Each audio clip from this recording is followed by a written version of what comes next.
Hello, and welcome to The Executive Appeal, a show that convenes the world's most powerful and successful leaders to share mentoring and career advancement advice to help you successfully transition into senior level executive positions. I'm your host, Alex Tremble, award-winning speaker, author, and leadership expert with over a decade of experience coaching and advising some of our nation's most senior level government leaders. So if you're ready to reach your goals, let's get started. Hey, welcome, you ambitious leaders, to another power-packed episode of the Executive Appeal Podcast. I'm your host, Alex Tremble, and I am so thrilled to have you join us here today. This podcast is where we go beyond the ordinary, moving past the cliches of just work hard and one day you'll hopefully make it. We know that's not true. To actually uncovering the true secrets of success at the executive level. Today, I'm feeling good, man. I'm feeling really, really good. And that's because we have an amazing leader with us today. And so with no further ado, we're going to jump into this conversation. But as always, today is a good day. Today, we have the amazing Mr. Q Hamirani. Q is a trusted advisor to founders, boards, C-suite executives at all levels, VCs, and a reputable global accelerator program like Techstars and PeopleTech Partners. He is a mission-driven, business-minded leader, public speaker, executive coach with a focus on people strategy and business operations. He provides valuable insights and drives sustainable change for his extensive firsthand experiences across his own startup, as well as venture growth, private equity, management consulting, and Fortune 100 companies around the world in over 25 plus countries. It's freaking amazing. Look, Q also serves as the founder of PeopleGPT. We'll talk about that definitely, and has served in executive leadership positions within a number of crazy, amazing organizations, such as the global head of live and work anywhere at Airbnb. Yes, the Airbnb. Chief People and Communications Officer at Paper, SVP of People and Operations at JLL, and Global Director of Human Resources at the Warranty Group. This man he's been everywhere and just evidently knows everything and everyone. How are you doing today, kind sir? Good. Thanks for the kind words and the great intro. Dude, I was working on your bio and I did my first run through and I'm like, oh, okay, dang it. It only took an hour, but the show was only 45 minutes. I'm not sure what to do. You're too kind. Good to see you. Thanks for having me on. Oh man, thank you for being on. Look, I'm about to ask a question that I know the listeners, the podcast listeners, if you're just listening to it, I know you're gonna hate me for this, and I apologize. And if you're watching on YouTube, you're watching on LinkedIn, you're gonna have something special. You got a box behind you. Do you mind explaining what that box is and what, just the short version of it? What does that box have to come to be?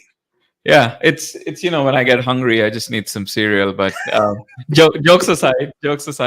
So that box is essentially, it's a cereal box that every employee at Airbnb, when we went IPO, got, and it's really got our journey through our IPO readiness. The short version is, I believe it was in 2008, 2009 when the founders were really trying to stand up Airbnb and were struggling initially. They were in a lot of debt. They had a lot of credit card debt. I think it was something like $40,000 of binder full of credit cards. And the way they ended up getting out of that debt was they sold, they hot glued cereal boxes during the presidential convention, national convention, and they sold Obama O's and Captain McCain's, I believe. And those original cereal boxes are worth a lot, so I don't have those. But being a serial entrepreneur with cereal spelled just like a cereal box was and still is one of the core values of Airbnb. So when we went public, we wanted to honor that story that got Airbnb honestly started, because some of the early investors, I can't believe which one it was that I've read through the years, but they actually gave the founders money because they were so impressed by the resilience they had to pay off their debt by hot gluing cereal boxes, even though they potentially may have, I'm making this up because I don't know for sure, probably bought into that more than the actual Airbnb business model, because this was very early days when people were shutting them down left and right. So it became part of why we exist, and it became and still is one of our core values, and that's the memory. Almost 5 years, but more importantly, through the IPO journey. So it's got the three founders picture on the front and our journey mapped on the back. And yeah, it's a cereal box that is definitely a good conversation starter as well. The only thing that picture, that cereal box is missing, is a picture of your face, and we're going to use your creativity to super glue your picture on the box as well, because they can't stop you. So enough. And with AI today, I should be able to create, maybe a 3D printer and print out a box too. So, oh shoot! Look, you just gave somebody an idea. So I wanted to start with that because it really kind of brings home the idea of one symbolism, right? Like this box says a whole lot, but it's a box, right? It's a symbol and it says so much. And at the same time, there were people who literally invested in the organization because they just said, these people are resilient, that they're going to find a way to be successful. The fact that they tried this, they're going to find a way. So I'd love to ask you, like, what symbolism do you bring to the organization when you come into an organization in your chief people role, and you represent the people of the company? Like, what are there symbols that you try to enact and show and raise up across an organization? Yeah, for me, on my own kind of personal front, just really quick, I studied electrical engineering 25-ish years ago. And the reason I bring that up in this context is one of the things I bring to an organization, or when I step into the role, is really being okay dealing with ambiguity and knowing that we don't know all the answers, because let's face it, people issues or people solves are not one size fits all. So you have to really iterate, experiment, try to figure out different perspectives. So it's really working in a comfortable way through ambiguity, and always keeping a lens that you have to try your best as much as you can, as far as you are doing your best in making sure that you are thinking about everything holistically from an equitable mindset.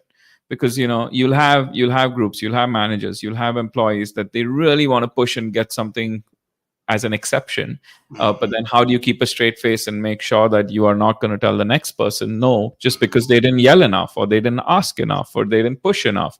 So dealing with ambiguity and trying to be the people's people, which is kind of the role, and I think all of us in this profession, it's a crazy hard job, and all of us are in it because we want to try and support and empower everyone. So that's what I would say. For me, it's mostly like, we've never done it before. That's awesome. Let's figure it out. And that was my 5 years at Airbnb too. There were a lot of programs that no one had done before, partly because the pandemic was a unique event that we had not experienced before. But I would always put my hand up and be like, I don't know how to do it either, but I'll figure it out and let's see where we can go. And I think that's, more and more as years pass on, I think it's proven to be something that is much more needed, because you just don't know which way the world is going to turn on you on a given day, right? So you have to be prepared for the unknown in that regards. I mean, you're absolutely right. I actually did this interview of the she was the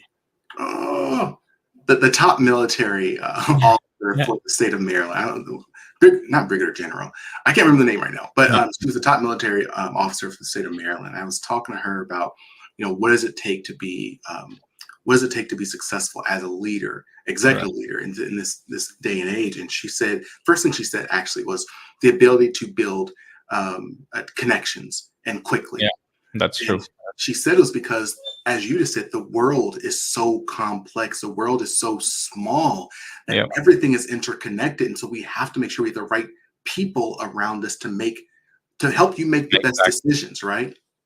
Exactly. I mean, you're only as strong as your weakest link, right, on your team. So, and then not just on your team in the chief people officer role, it's as your organization. So, you're really building trust. Getting those small wins initially to build credibility in terms of, and a lot of times it's not just work related. The trust is on a human level, right? Like, can I look you in the face and say like, oh, I don't think this makes sense, and we can talk through it, right? Like that is a level of trust that you have to build before you can start going on. But they're all interrelated, right? So dealing with ambiguity, you can't really navigate an ambiguous environment without having the trust of people.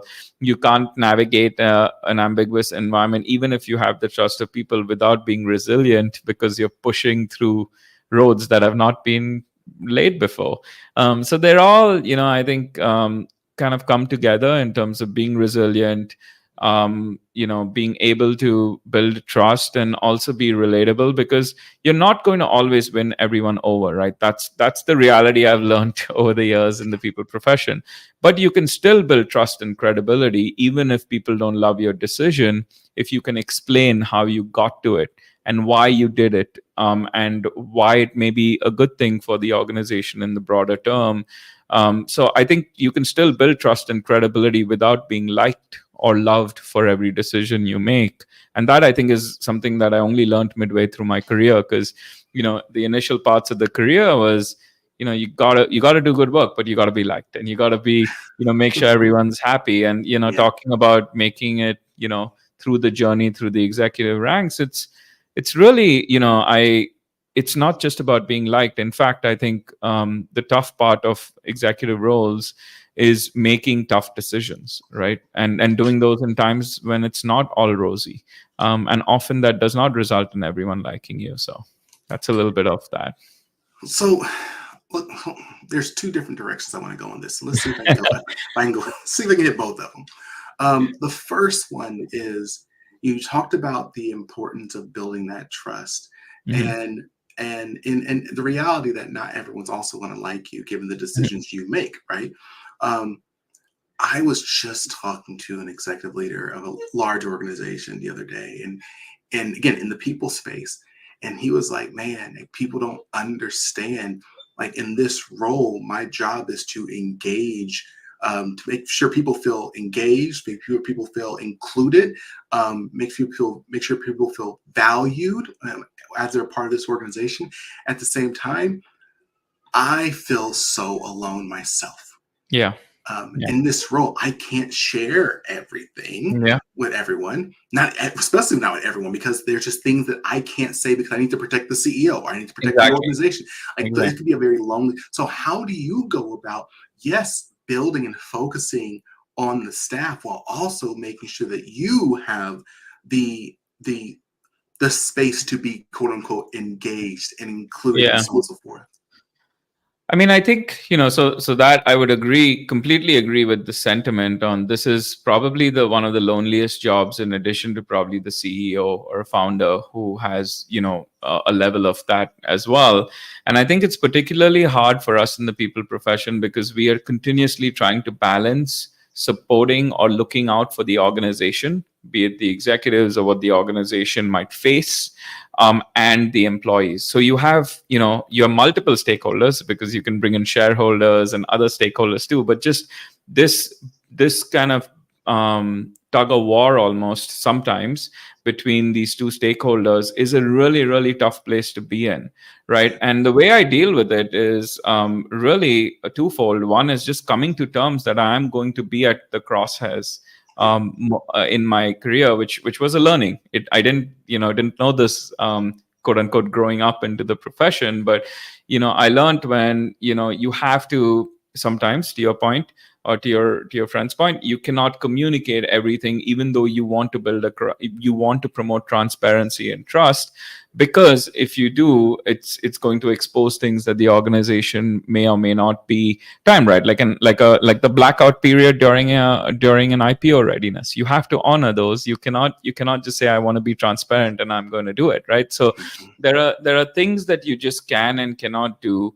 There are stakeholders that you will not always be able to please, and the rest is just learning on the personal front how to cope with it. which again, I'm still learning every day, right? Like I, compared to maybe a few years ago, I would like to think I'm a lot better, but it's a struggle. And I think it's ironic, and a lot of chief people officers are in this position. I don't think it's spoken about enough. So I would love to kind of highlight it, which is, a lot of chief people officers you'll notice today are burnt out or are leaving or doing fractional work. The irony, I think, and I'm speaking from firsthand experience, is we as chief people officers are always trying to look out for the well-being, for the betterment and empowerment of our employees, because that is why we are in this profession. But a lot of times, and I will be the first to admit that I have put myself in the shoes, I forget to take care of myself. And it's that power of wanting to help others that can also unhelp yourself in that regards. So I think it's, you have to find ways to balance out. I used to do this for years, and then I dropped off for a year or two. Recently started transcendental meditation again, which is something I used to do. So you have to find ways to balance this tough struggle. And all roles are tough. I'm not trying to say this is the toughest role. This is just a unique role because you're at crosshairs quite often. And it's tough knowing that you could not please everyone, right? When you're in the profession to empower everyone and knowing you can't, it's a struggle. But when you look back and you're like, okay, those decisions were made. We for the betterment of the employee, even though they may not realize at the time, or the betterment of the organization, so that they can actually survive, so the employees can exist. Tied to it, you have to kind of come to terms, or it helps you. At least it's almost like parenting. I think we're both parents to young kids, and it's so many analogies I've learned being a parent. That's helped me actually a lot. One is just testing my patience every 2 minutes. So. So you said so much. So, a few key pieces. One, you mentioned this was difficult for me earlier on too. It's sometimes you have to make a decision that the staff of the staff within the organization doesn't like. And it's because they don't understand that in the long run it's actually going to benefit them. Just like, again, you're talking about a kid, like there's things that my boy does not like that I do, but I'm like, you just don't understand that, this is actually going to benefit them. And so those are always, I think those are also really hard. You also said a word I really appreciate. You said, I think you said this word. I think you came to terms with it. You accepted, like this is this part of the role. And I think it's, if you're fighting it, I think it makes it even more difficult. And so I think coming to an acceptance, like, okay, look, I know I'm not going to like this. It's not going to be always happy, but this is just part of the job. I'm going to be in the crosshairs. I can't make everyone happy. And then last thing you said, oh man, again, you said so much. I always go on tangents, but bring it back. But so you also made me think of another thing. So a number of years ago, I was working with a client, and I worked with the organization, and I saw something happen. I thought I hadn't experienced it myself. So we're working with the client, we're working to keep their employee engaged. We're doing some trainings, doing some workshops, doing all these things. And then there is someone who was not performing. And that person ultimately was let go. They found that person had been doing some illegal stuff. And what happened immediately was that person filed a grievance against that person, against the leader. And I was kind of like taken aback. Like, I'm watching all this. I can see what's going on. I see the data. I see all of that. Like, this person is doing wonderful by all standards. And I was kind of taken aback with this person with, slander. Like, oh, this person harassed me and And so I went to some of my mentors who are also like yourself, very senior level HR positions, and they said that's to be expected. Like when someone's upset, they levy these grievances against people, especially in the executive role. Like, so how do you, as someone who has this, like, who takes a great deal of pride in being a great leader, phenomenal leaders, and supportive, how do you deal with the slander that can come at you when you're at these executive roles, when you are the target? Yeah, I mean, it's tough, I think you just have to make sure that you have grounded your decision in the right way that makes you comfortable. So, the decision may not be, someone may not like it. Like, I mean, when the world stopped on us in the pandemic in terms of business at Airbnb, we were just ready or getting ready to file our S1 to go with an intent to go public, and the world stopped on us. We had to do this massive layoff, right? Like we laid off, I think it was almost 20 to 100 people globally. And that's not the first time, unfortunately, I've had to lead a layoff, but because my role has been people operations, that is the individual that's responsible for executing layoffs. What that translates to is also like on every single severance document, it's Q Hamirani's name. It's written as though Q Hamirani wrote the thing. And sometimes there are, like at Airbnb and even at previous jobs, I had to have like security on me, because my name was, and people can, they're emotional, things could happen. Yeah. Thankfully, touch wood, nothing's ever happened, to at least to that extent. So I think the thing you just got to come to terms is like, you're doing it, you may, sometimes the decisions are not made by you, but you got to make sure you understand it so you can support it. Because obviously, if it's a decision completely from left field and does not align with you, you would probably want to not continue your job at some point if feasible. So you got to just make sure that you understand the decision, you're doing the best you can. Even in this situation where the layoffs were in a remote world, it was harsh. I slept for about an hour a week for 2 weeks leading up to the layoffs, and I didn't sleep for 60 plus hours, little over 60 hours when we started the announcements. Yeah. And I killed myself to make sure that even though the circumstances were the worst, there's nothing that can make it really better. Yeah. At least in my own unique way, me and my team were able to push the boundaries, make sure as much personalization was given, make sure we were there to answer questions. So at least you know that to the amount you could control, you can't control worldly situations like a pandemic coming out of nowhere or others, but you did your best. And I think if you kind of come to terms with that, then you just realize that you did your best. Now, there's another spin to this, which I think you did mention in the wonderful intro that you did to me, which was mission driven, right? To me, I think one thing that keeps me anchored, in addition to just knowing I did my best at an organization, is really relating to the mission. So be it at Airbnb, where our mission was human connection. I was using Airbnb like a decade ago before I even joined, or before I was, a decade from now, where they were hit or misses. I was a customer. Yeah. Or be it at paper, where times were tough as well, but the mission was education, changing the face of public education in the United States. If you have a mission that you can anchor to in a job, even on days that are frustrating, no matter being the role being hard or lonely or whatever the situation may be, you can sleep, or at least I try to sleep at night knowing that in our own way, not only have I given it my best, but we are also part of a broader mission, right? Be it changing the face of public education to improve the inequality gaps in learning that kids face. So I think what I'm bringing it back to is knowing you've done your best and really give it your best, even if the situation is unfortunate.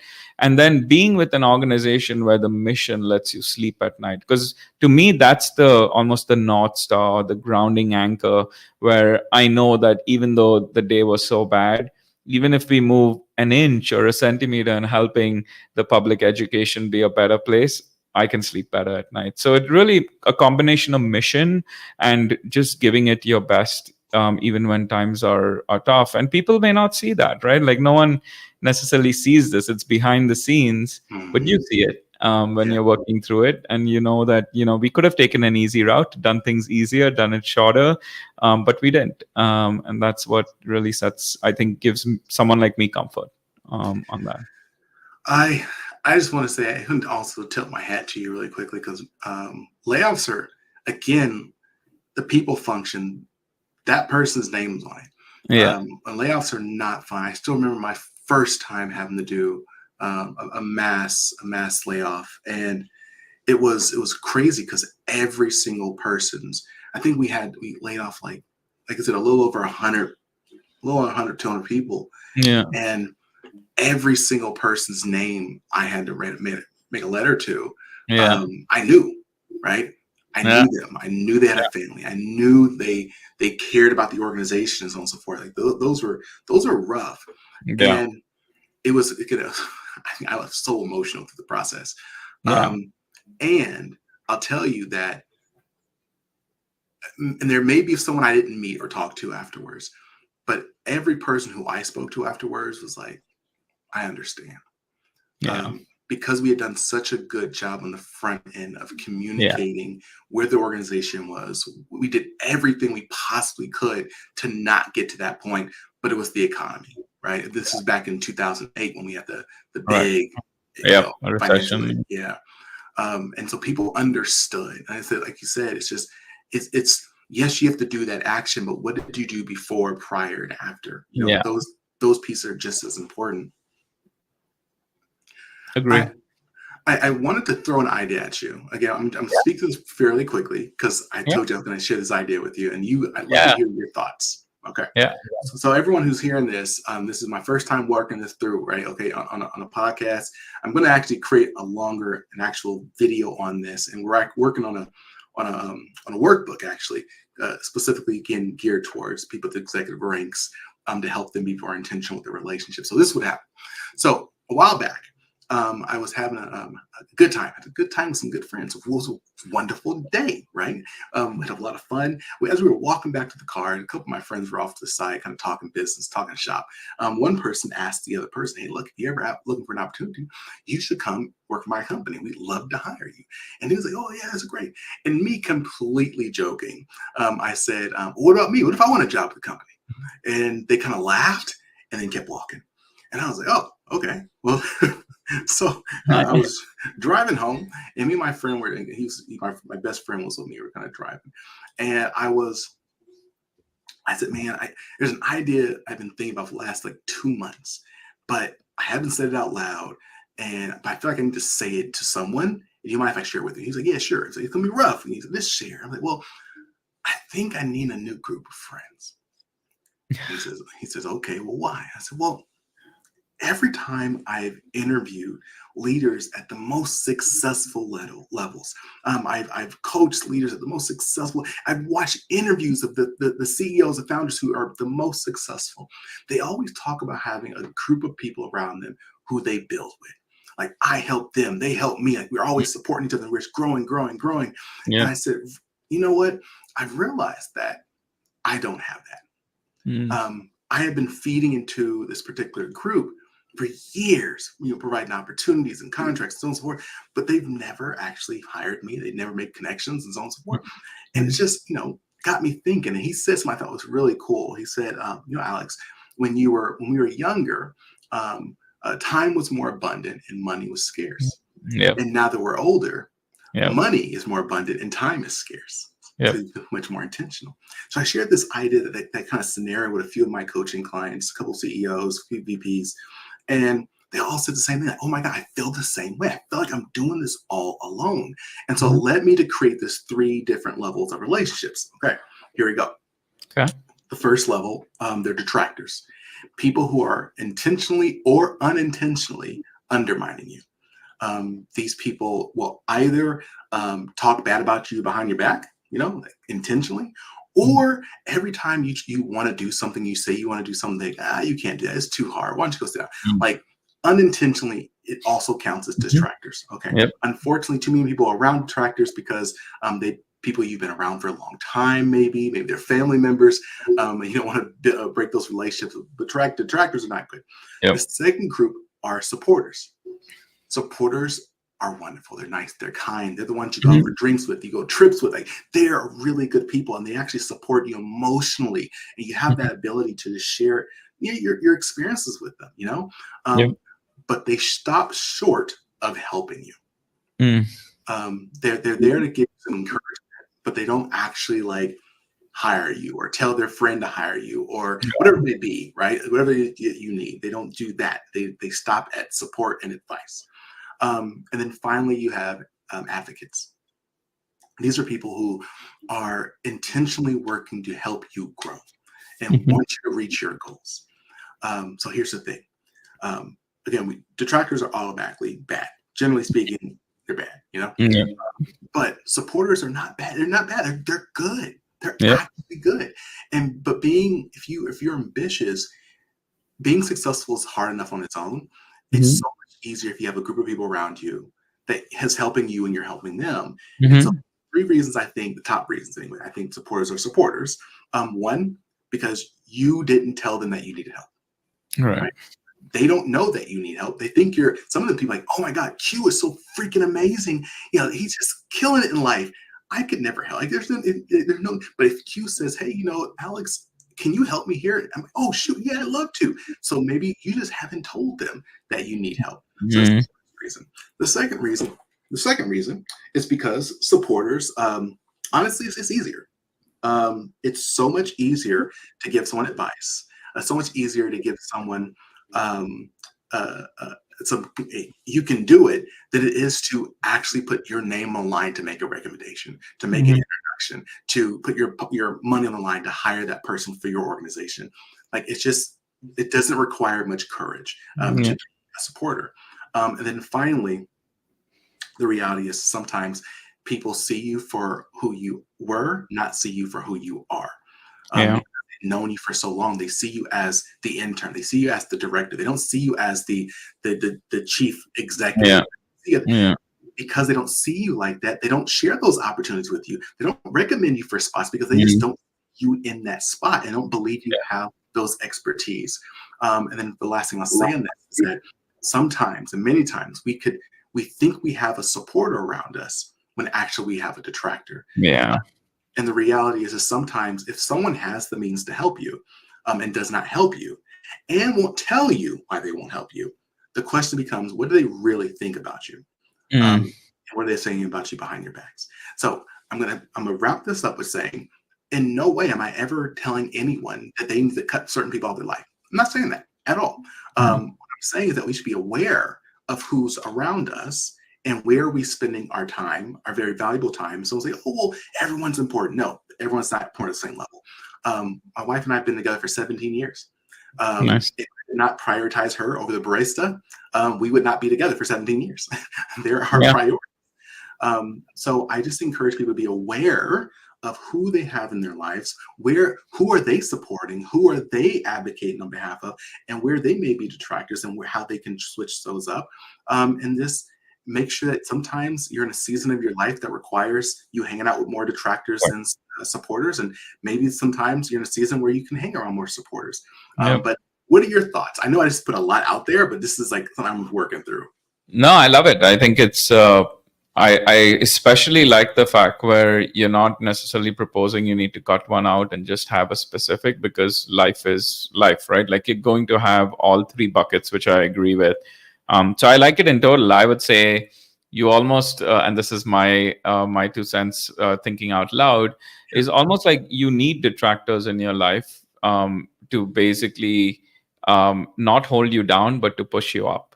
So what I mean by that is like when people, are telling me you can't do this, or, it's not even worth it, that's enough for me to be fueled with ambition to be like, nah, I'm going to go do it. Right. Like the hater's always going to hate. But for me, like that fuels ambition. And maybe it's just me because I was like, whatever you want to, whatever trait that is of me. But, it's so I like the fact that, yes, everyone should, you want to be aware because you may have and there's levels of detractors too, right? At some point, you just don't want that negativity. But even if you don't associate with them, they're in the world. Right. There could be people like watching us on LinkedIn or YouTube or wherever the case is and having detracted thoughts. Like it's going to be there. You can't mitigate, you can't completely eradicate one versus the other. But I like the framing of it because I think all three of those are basically the world we live in. And I like flipping it on thinking of it from your persona on who are around you, but then also who are you around? And what role do you play? Like the flipping of it is really reflective in a good way, I think. Thank you so much, bro. Look, again, everyone, I love it. If you have thoughts, please put in the chat box, comments. I'd love to hear your thoughts. Like, I think that part is so important, though, is like it's so easy to think about who's helping us. Yep. But who are we helping? Who are Yeah. we Exactly. supporting? Who Exactly. are we detracting Yeah. because sometimes you do unintentional, Yeah. like you're just, you wish you don't think you could do it, so you don't think that person can do it, right? Oh, that's too hard. Why don't Yeah. you see? And my whole belief around this, and this is why we utilize relationship models, is because what we have seen is that yes, there's a huge lack of diversity within the senior level ranks within Yep. organizations, and it's not because these people aren't competent, but generally speaking, it's because they don't have the connections to the people who are making the decisions. Yeah. Because it's a lot of the times about who you know. I mean, because when you're going for those big positions, they know you're qualified. You Yeah. used to be here. You used to be here. Like, they know you know what you're talking about. The Yeah. question becomes, do you quote unquote fit in, right? Do you fit Yeah. the culture? Do you? Yeah. And so a lot of those are relationship based. Yeah. Yeah. And I think this can be extrapolated on a final tangential note on this. This can be extrapolated to the culture environment you are in or want to be in or not want to be in.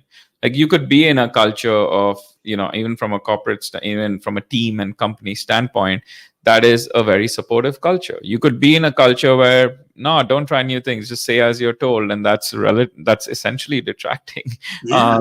Or you could be in a culture where you want to lift people up and managers are looking out for their, you're being a mentor and advocate. And, like one of the things I love is, and I don't wait for this day, but when it happens, I'm happy about it, which is when a direct report, after being with me at an organization for 3-4 years, leaves the organization, and they leave because they got my role or a role above me at another organization, and they learned. And that is such a proud moment, right? Because and I've been in that, where my ex-boss is like, you need to go get this role is awesome for you.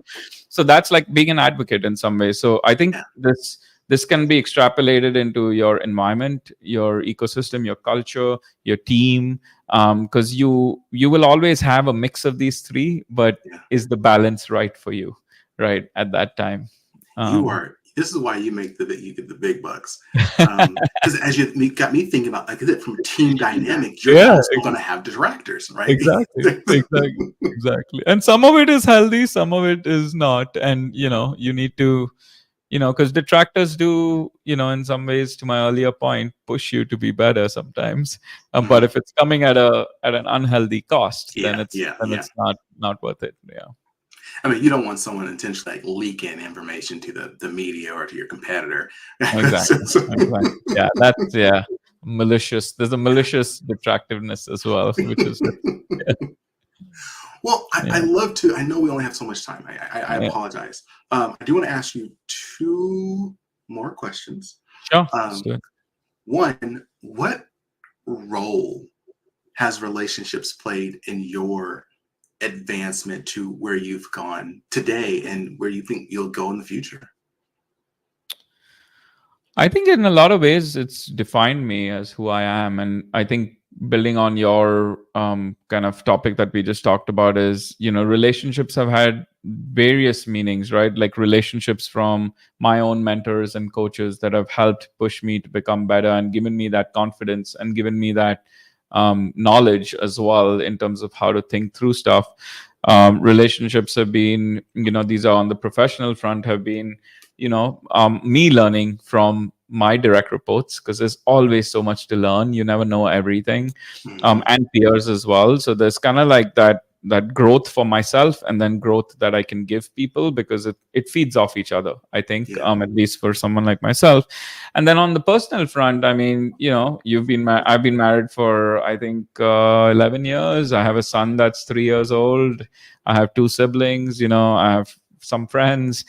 Every one of those relationships you learn something from, be it patience from your son, or being challenged in a healthy way from friends who are the only ones who will tell you the way it is, or my wife will definitely tell me the way it is. So you learn from a lot of it. And as you navigate through life, I think it's a combination of relationships and events, be it a milestone you wanted to reach, be it an unforeseen circumstance that you had to deal with.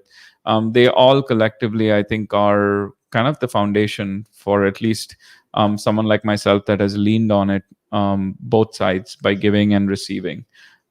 So yeah, I think it's defined who I am today and will continue to do so, especially in the people role, because you're just learning about perspectives, you're learning about people, and people are, the most complex engineering problem, as I like to say. There's no static variables. Just when you figure people out, emotions, there's so many dimensions to people that change. So I do expect, and which is why I love this profession, going to continue to grow from relationships.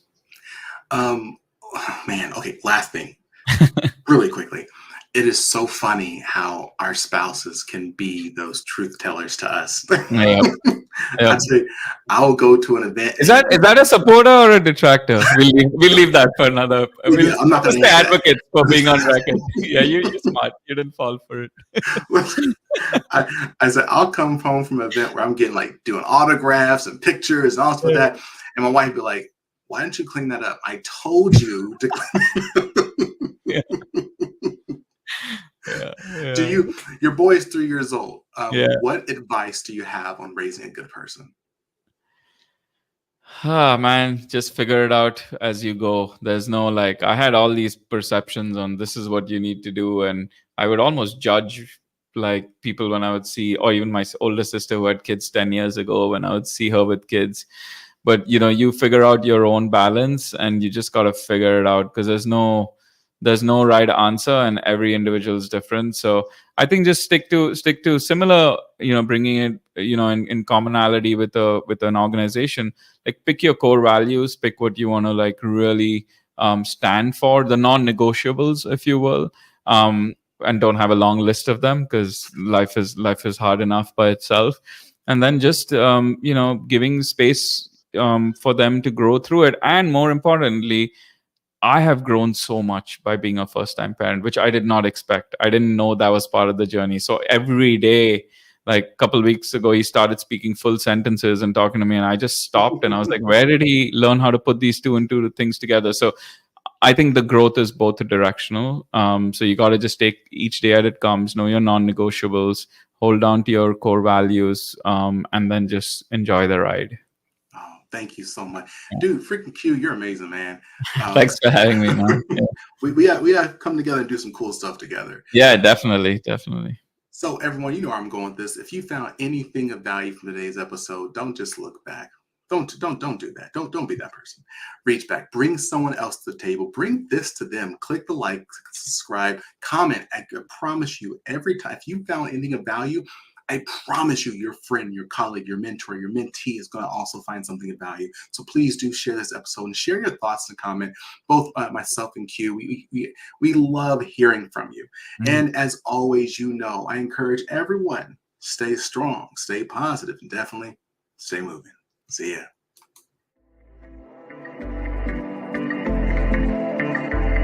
Thanks for listening to The Executive Appeal with Alex Tremble. I invite you to follow The Executive Appeal wherever you listen to podcasts. Follow me, your host, Alex Tremble, across all socials or via email for exclusive webinars, courses, and in speaking engagements on continued topics of executive leadership. So, until next time, stay strong, stay positive, and definitely stay moving.